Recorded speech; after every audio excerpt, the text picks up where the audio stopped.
exercício da nossa singularidade, a luta pela expressão da nossa singularidade, exige um duplo movimento em relação ao nosso tempo, uma dupla experiência com o nosso próprio tempo presente. Por um lado, é preciso um afastamento, sair, tomar distância, nos arrancarmos das teias de respostas prontas e formas de vida cotidianas e corriqueiras do nosso próprio tempo. Por isso Nietzsche se dizia extemporâneo, intempestivo, quer dizer, alguém que não está afinado na mesma sintonia que todo mundo no seu próprio tempo. Se a gente quer exercitar nossa própria singularidade, é preciso que a gente crie espaços de divergência, que a gente experimente o quanto a gente está desafinado com o nosso próprio tempo, no sentido de que senão a gente fica só repetindo a bobajada já estabelecida no nosso próprio tempo. A gente fica aprisionado pelas formas de vida vigentes e fica justamente repetindo os valores estabelecidos, repetindo as fórmulas prontas que levam a nossa vida cotidiana, repetindo toda a bobagem do nosso tempo. Se nós somos filhos do nosso próprio tempo, sempre irremediavelmente filhos do nosso próprio tempo, se quisermos exercitar nossa singularidade, descobrir, exercitar e lutar por nossa singularidade, é sempre necessário empreender uma luta, lutar contra o nosso próprio tempo. O que é doloroso porque, de certa forma, lutar contra o nosso próprio tempo, nós que somos irremediavelmente filhos desse mesmo tempo, lutar contra o nosso próprio tempo é sempre lutar contra nós mesmos. Em que sentido? Lutar contra tudo aquilo no nosso tempo e, consequentemente, lutar contra tudo aquilo em nós mesmos que nos puxa para baixo, que nos mediocriza, que nos homogeneiza, que nos torna idênticos a tudo mais, que nos aprisiona em fórmulas prontas de vida, que nos desencoraja a criar nossa própria obra existencial, que nos desencoraja a expressar e a construir para nós uma singularidade.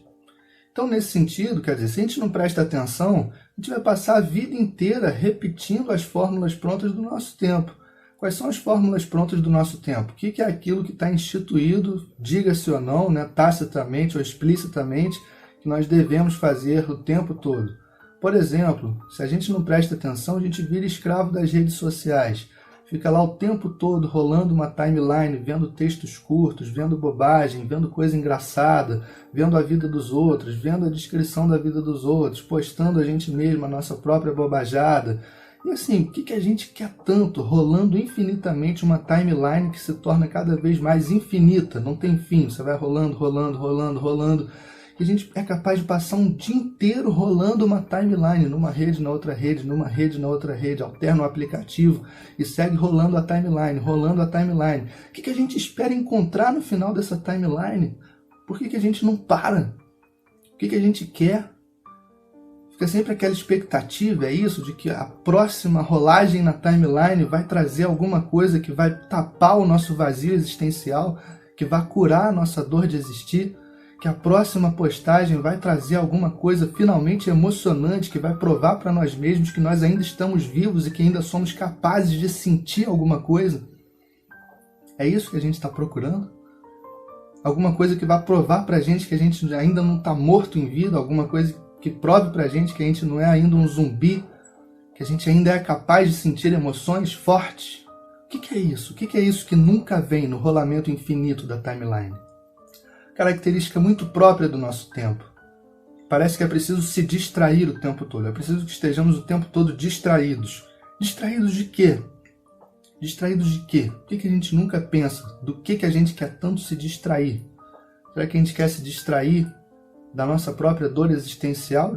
Do nosso próprio vazio existencial? Será que a gente quer se distrair de um mundo que se torna cada vez maior, mais rápido e que vai nos engolindo nas suas engrenagens e nos coloca para trabalhar dia e noite ou para buscar trabalho dia e noite, de maneira que a gente não tem mais tempo para pensar na nossa própria vida, para construir a nossa própria obra, para exercitar a nossa própria singularidade, e a gente vai se tornando cada vez mais uma pecinha, uma engrenagem igual a tantas outras pecinhas e tantas outras engrenagens num grande maquinário de um mundo hipertecnológico, hipercapitalista, que não nos deixa quase espaço para respirar. É disso que a gente tem tanto que se distrair. Por isso que a gente tem tanto que buscar distração. Outra característica muito própria da nossa época é a superficialidade geral com que a gente quer lidar com todas as coisas. Tudo tem que ser simples, tudo tem que ser fácil. Se você coloca alguma coisa um pouquinho mais difícil, um pouquinho mais profunda, a pessoa já se distancia, já pensa, isso aí é muito denso, muito profundo, isso não me interessa. Tudo tem que ser simples, rápido, fácil, mastigado, digerido e cuspido para você poder absorver aquilo na hora, no menor tempo possível, com o menor esforço possível. Você pega os 10 mais vendidos de qualquer livraria, os 10 livros mais vendidos em qualquer livraria, pelo menos metade deles são livros de autoajuda. O que são os livros de autoajuda? Livros que te passam fórmulas fáceis para atingir a felicidade, fórmulas fáceis para atingir o sucesso, fórmulas fáceis para superar o sofrimento. Mas é tudo muito fácil, tudo muito simples, tudo fala muito o óbvio, assim, é jogar com o óbvio, é fazer pouco da sua capacidade mental de aprofundar as coisas, entende? Não existem 5 passos mágicos para atingir a felicidade, o mais importante de tudo. Esses livros ficam te vendendo a felicidade e o sucesso. O que é a felicidade? O que é o sucesso? Felicidade é uma coisa universalmente conhecida e válida que se aplica igualmente para todo mundo. Sucesso é uma coisa universalmente reconhecida e válida que se aplica igualmente para todo mundo. A felicidade é um estado passageiro que vem de formas diferentes para pessoas diferentes.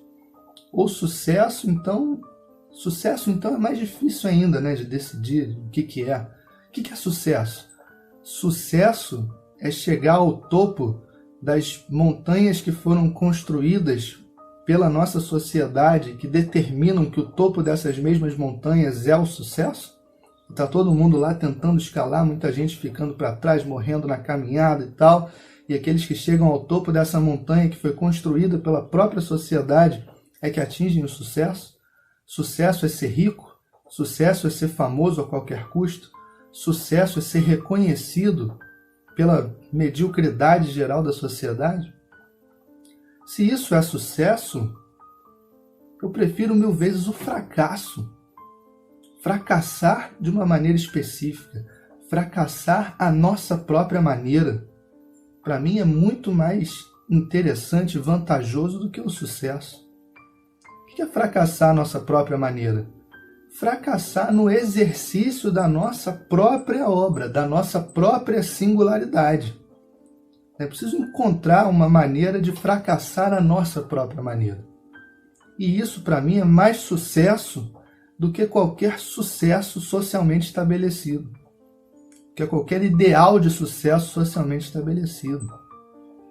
Eu não quero ser um rico dono de empresa, eu não quero ser um cara famoso à toa, eu não quero ser Entende? Isso é bobagem. Isso rouba o nosso tempo, rouba a nossa energia, rouba a nossa capacidade criativa. E a gente fica hipnotizado, né? Igual uma galinha por um traço de giz. Você traçar um traço de giz no chão, a galinha vai seguindo aquele traço de giz hipnotizada. O nosso tempo, ele vive traçando, né? Assim, traçados de giz que vão hipnotizando a gente vai indo atrás deles como se fosse o nosso sucesso, a nossa felicidade. Mas é isso o nosso sucesso? É isso a nossa felicidade? Aquilo que disseram para nós que tem que ser o nosso sucesso, a nossa felicidade? O que a gente está fazendo aqui? Qual é o sentido da nossa vida? O que a gente realmente quer criar? O que a gente realmente quer expressar? O que a gente realmente pode fazer para expressar a nossa própria singularidade? Essas são as questões. Então, se a vida se resume a um pouquinho de trabalho e um montão de distração, ou um montão de trabalho e um pouquinho de distração, é muito pouco. É muito pouco. É só isso mesmo a existência? É só para isso mesmo que a gente existe? A gente tem uma mente tão criativa, a gente que tem uma trajetória tão singular, a gente que tem uma história tão bonita, a gente que tem tanta ferramenta para usar no sentido de assumir nossa singularidade, construir e expressar nossa singularidade, criar uma obra original, única, singular. É só um pouquinho de trabalho e um montão de distração? É só um montão de trabalho e um pouquinho de distração? A vida é isso, acabou. Então veja, se o nosso tempo diz isso para nós, que viver é trabalhar e se distrair e trabalhar, obter felicidade e sucesso da maneira pré-fabricada pelo teatro social. O teatro social já determina um script, né, pré-fabricado, que diz como deve ser a sua vida e que objetivos você deve ter, e o que é felicidade, o que é sucesso, por que você tem que seguir isso, o que você tem que alcançar esses ideais de sucesso e felicidade. Então é preciso lutar contra o nosso tempo. E para lutar contra o nosso tempo, é preciso que a gente se arranque dele, é preciso que a gente saia dele. Por isso é tão importante fazer aliança com os poetas, os artistas, os filósofos de outros tempos. Por isso que eu falo tanto nos meus companheiros existenciais. Meus companheiros existenciais, embora eu tenha alguns bons companheiros existenciais que são meus contemporâneos, mas a maioria dos meus companheiros existenciais são de outros tempos. São Schopenhauer, Nietzsche, Freud, Fernando Pessoa, Alejandro Pizarnik. São meus companheiros existenciais, pessoas que estão ali sempre comigo, me ajudando a suportar a mediocridade sufocante do meu tempo e me mostrando, tem mais, dá para fazer mais com a nossa vida, dá para fazer mais com a nossa existência. E eles ficam ali do meu lado, me ajudando a lutar contra tudo aquilo no meu tempo e, consequentemente, contra tudo aquilo em mim mesmo, que me puxa para baixo, que pesa sobre mim, que sufoca a minha criatividade, que me diz que a vida é só isso, só trabalho, diversão e distração, que não tem algo mais a fazer. Esses são meus companheiros existenciais. E esse é um movimento de saída, né, de luta contra o nosso próprio tempo, de luta contra tudo aquilo no nosso tempo que puxa para baixo, que mediocriza, que homogeneiza, que mata, que rouba nosso tempo, nossa energia e nossa singularidade, que mata e que rouba nossa criatividade. É preciso lutar contra o nosso próprio tempo e lutar contra nós mesmos em tudo aquilo que a gente tende a se identificar com o nosso próprio tempo. Então são esses companheiros existenciais de outros tempos que me ajudam a lidar com essa dupla característica sufocante do nosso tempo. Por um lado, a nossa pequenez, a nossa mediocridade generalizada, no sentido de que a gente acha que tudo que havia para ser criado já foi criado, que tudo que havia para ser feito já foi feito, que só nos cabe repetir incessantemente tudo aquilo que já foi feito, ou então até ignorar tudo aquilo que já foi feito em nome de um grande nada. Ou, pelo contrário, o nosso senso de importância super elevado, a nossa arrogância, o nosso narcisismo incrível, de maneira que cada um acha que é muito importante, muito especial, a ponto de passar o dia inteiro postando foto de si mesmo nas redes sociais, que geram vários compartilhamentos, curtidas, corações, amei, não sei o quê, e descrições do próprio dia a dia, cotidiano, como se fosse uma celebridade, uma pessoa super importante. Então, assim, por um lado, uma pequenez generalizada, parece que não há nada para ser criado, parece que a gente não pode criar nada de novo. Por outro lado, a repetição da baboseira cotidiana, no sentido de cada um se achar super importante, super especial, cada um é um grande analista político, um grande cientista social, de maneira que fica emitindo opiniões o tempo todo sobre todos os fatos ocorridos na semana, como se a sua opinião tivesse um grande valor, como se você tivesse estudado aquilo a fundo, produzido uma obra, como se fosse imprescindível você expressar a sua opinião sobre um fato político corriqueiro da semana.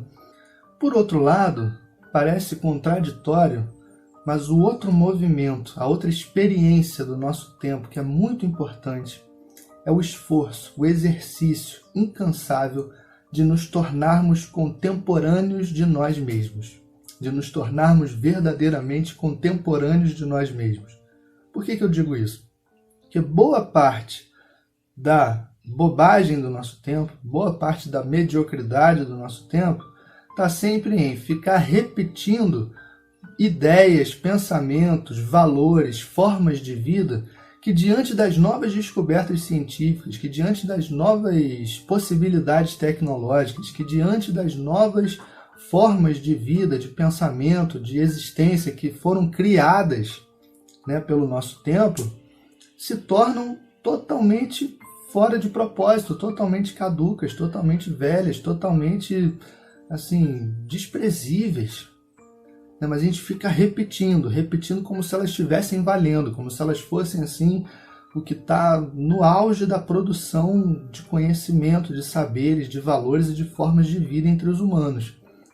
Então, o esforço de nos tornarmos contemporâneos de nós mesmos é justamente ficar atento, né? Desenvolver um exercício de atenção em relação a quais são as novas descobertas científicas, quais são as novas produções tecnológicas e suas possibilidades em termos de desconstruir um monte de coisa que a gente acreditava que estava valendo e diante dessas novas possibilidades tecnológicas não está valendo mais.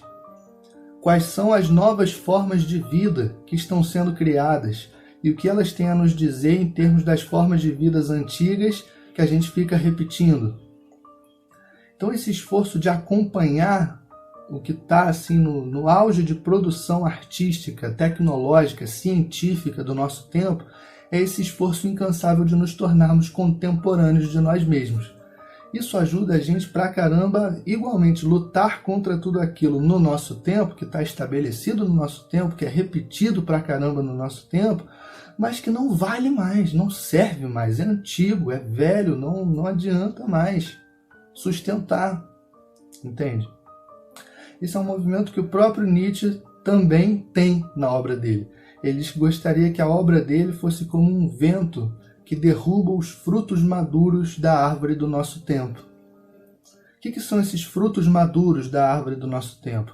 São aquelas ideias, aqueles valores, aquelas formas de vida, aquelas formas de pensamento que, diante das novas descobertas científicas, das novas produções e possibilidades tecnológicas, das novas formas de vida que estão surgindo, se tornaram absolutamente caducas, sem sentido. E que, portanto, têm que ser deixadas para trás se a gente quiser pensar algo novo, criar algo novo. Por exemplo, característica muito comum do nosso tempo, as pessoas metidas até o talo em religião. Nosso tempo é um tempo de fanáticos religiosos.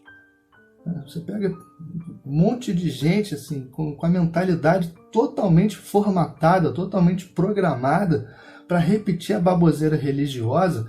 No caso da religião cristã, por exemplo, um negócio que valia na Idade Média, né? Diante das novas descobertas científicas e tecnológicas, a gente sabe que o universo não foi criado por um estalar de dedos de uma força onipotente. A gente sabe que as espécies não foram criadas quando uma voz onipotente disse que haja tal espécie. A gente sabe que a luz não foi criada quando uma voz onipotente disse haja luz. A gente sabe que essas coisas não estão valendo. A gente conhece os encadeamentos de causas e efeitos, ou ao menos tem condições de conhecer os encadeamentos de causas e efeitos que geram a maioria dos processos do mundo que acontecem na Terra. Então não precisa colocar, né, nesses encadeamentos de causas e efeitos uma vontade de um ser onipotente, que ainda por cima é um ser onipotente que criou o universo inteiro e que presta especial atenção a uma espéciezinha de um animalzinho como a gente, que vive num planeta que é um pontinho de poeira estelar numa galáxia anã, flutuando num universo infinito que tem milhões, se não bilhões de galáxias e planetas e sóis, sabe? É de uma arrogância, é de uma pretensão infantil achar que o ser supremo criador do universo vai estar ali vigiando sua vidinha, de maneira que ele vigia o que você fez, o que você não fez, o que você comeu na sexta-feira do feriado, com quem que você transou ou não transou. É reduzir tanto a divindade, né? Pegar a divindade assim, criar uma coisa tão fútil, tão boba, que é melhor não ter divindade, né? Melhor não estabelecer relação com a divindade. Mas é isso, é uma repetição incansável de baboseiras de tempos passados que ignoram tudo aquilo que a gente já tem de produção científica, de possibilidade de conhecimento do mundo e do universo, de possibilidade tecnológica, de produção tecnológica e das possibilidades que elas permitem, de possibilidades de vida e de existência que já existem, já estão disponíveis. Não precisa ficar repetindo a mesma baboseira. Nem é claro que esse fanatismo religioso traz valores super conservadores, valores super violentos, valores super autoritários, um desejo muito forte de impor à força, né, para todo mundo esses mesmos valores, essas mesmas ideias retrógradas. Então, tá aí, né, a problemática política do nosso tempo. Um monte de gente com vocação de teocracia, apoiado, muito bem apoiado, por uma massa de fanáticos religiosos. É isso. Em termos de política, um monte de gente vivendo de acordo com os esquemas mentais e as possibilidades de leitura de fenômenos políticos igualzinho no século XX, como se estivessem valendo ainda hoje, com toda a complexidade do nosso mundo, as noções cristalizadas de direita e de esquerda que o século XX usou até o talo, até o limite. O século XX esgotou essas possibilidades de uma definição cristalizada de direita e de esquerda. A gente não vive mais no início do século XX, quando isso estava em disputa. A gente não vive mais na Guerra Fria, quando essa configuração de direita e de esquerda era muito mais clara. A gente vive num outro mundo, num outro tempo, com outras possibilidades de vida e de pensamento, inclusive dos fenômenos políticos, sabe? Então, esse esforço, né, de nos tornarmos contemporâneos de nós mesmos, é curioso, porque a gente tende a achar que ser contemporâneo de si mesmo é natural. Nasceu, hoje é contemporâneo de si mesmo. Mas tem esse nível, né, que é o de acompanhar as possibilidades que são únicas do nosso tempo, que não existiam antes, foram criadas no nosso tempo, imediatamente antes do nosso tempo, só começaram a valer agora. Então, o esforço mental para acompanhar essas possibilidades que são muito próprias do nosso tempo é um esforço de nos tornarmos contemporâneos de nós mesmos, para ver se saímos um pouco, que seja, da repetição torturante das velhas formas de vida, das velhas formas de pensar, dos velhos valores, das velhas ideias, das velhas religiões, das velhas distinções políticas, que talvez, ou talvez não, que não valem mais, não servem mais, estão caducas, estão caindo aos pedaços. Então, o exercício da nossa própria singularidade, a busca pelos meios de expressão da nossa própria singularidade, a luta pela nossa singularidade para construir para nós uma existência singular que fuja do padrão homogeneizante geral que sempre vige num certo tempo, exige esse duplo movimento, essa dupla relação, essa dupla experiência em relação ao nosso próprio tempo. Por um lado, sair fora, buscar afastamento, distanciamento, para poder ver as coisas também com mais clareza, né, com mais lucidez, sem estar lá metido já nas querelas muito próprias do nosso tempo. Com isso, com companheiros existenciais de outros tempos, que nos ajudem a ver o nosso tempo com mais clareza. E que nos ajudem a entender que é possível criar novas formas de vida para além daquelas que parecem absolutamente estabelecidas no nosso tempo. Como diz o Nietzsche, lutar contra o nosso tempo em favor de um tempo por vir. Preciso lutar por um tempo por vir, que seja diferente dessa bobajada. E por outro lado, o exercício da nossa própria singularidade e essa luta contra o nosso próprio tempo exige também um outro movimento, que é o esforço de nos tornarmos contemporâneos de nós mesmos, aquilo que o nosso tempo tem de possibilidade. Esse duplo movimento, como vocês podem imaginar, como é de luta contra o nosso próprio tempo, ele irremediavelmente nos torna estranhos, nos torna estrangeiros no nosso próprio tempo, estrangeiros na nossa própria pátria, como se estivéssemos vindo de um outro tempo, como se estivéssemos, seja ele passado ou futuro. A gente acaba não se encontrando nas formas de vida corriqueiras, né, nas formas de vida comuns. Mas esse é o preço para o exercício da nossa própria singularidade. E em muitos momentos, sinceramente, é um prazer, é um deleite você olhar uma forma de vida que você vê que é tão limitante, tão aprisionante, você dizer, cara, mas isso não me diz nada, eu não me identifico com isso. A minha verdade está em outro lugar.